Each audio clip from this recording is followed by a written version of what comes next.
Hi மக்களே, வணக்கம். இன்றைக்கி நாம் டேஸ்டியாக ஒரு சிக்கன் பிரியாணி எப்படி செய்யலாம்னு பார்க்கலாம். இதுக்கு பிரியாணி சட்டியை நல்லா சூடாக்கி ஆயில் நெய் சேர்த்து சூடானதும் சீரகம், கிராம்பு, பட்டை, ஏலக்காய், பிரியாணி இலை சேர்த்து நல்லா வதக்கிடுவோம்.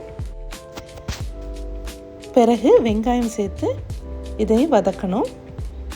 ஆஃப் வதங்கினதுக்கப்புறமா உப்பு, பச்சை மிளகாய்,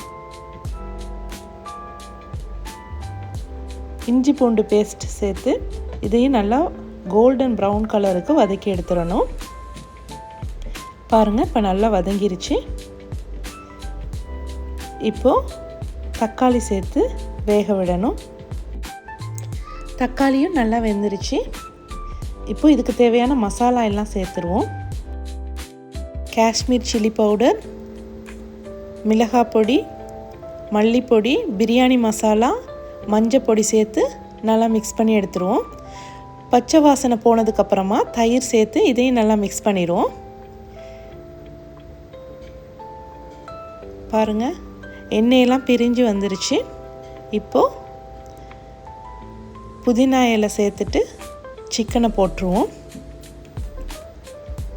சிக்கனை போட்டு ஒரு 10 நிமிஷம் வேக விடணும். தண்ணியெல்லாம் ஊற்ற வேண்டாம். ஒரு மீடியம் ஃப்ளேமில் ஒரு 10 மினிட்ஸ் வேக விடணும். பாருங்கள், இப்போ ஒரு முக்கால்வாசி வெந்துருச்சு. இப்போது ரைஸ் சேர்த்துக்கலாம். நான் 1 கப் ரைஸுக்கு 1.5 கப் தண்ணி எடுத்திருக்கேன். இதையும் நல்லா மிக்ஸ் பண்ணும்போதும் பார்த்து மிக்ஸ் பண்ணுங்கள். அரிசி உடையாமல் மிக்ஸ் பண்ணி எடுத்துடணும். ஃபைனலாக மல்லி இலையும் நெய்யும் சேர்த்து ஹை ஃப்ளேமில் ஒரு 5 மினிட்ஸ் வேக விடணும். பாருங்கள், ஃபுல்லாக வேகலை.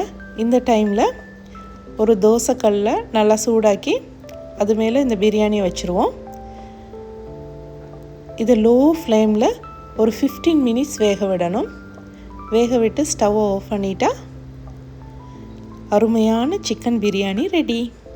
இதை மட்டும் கொடுத்து பாருங்கள், எல்லோரும் சொல்லுவாங்க வாவ். ஓகே, இந்த வீடியோ உங்களுக்கும் பிடிச்சிருந்தா லைக் பண்ணுங்கள், சப்ஸ்கிரைப் பண்ணுங்கள், சப்போர்ட் பண்ணுங்கள். தேங்க்யூ.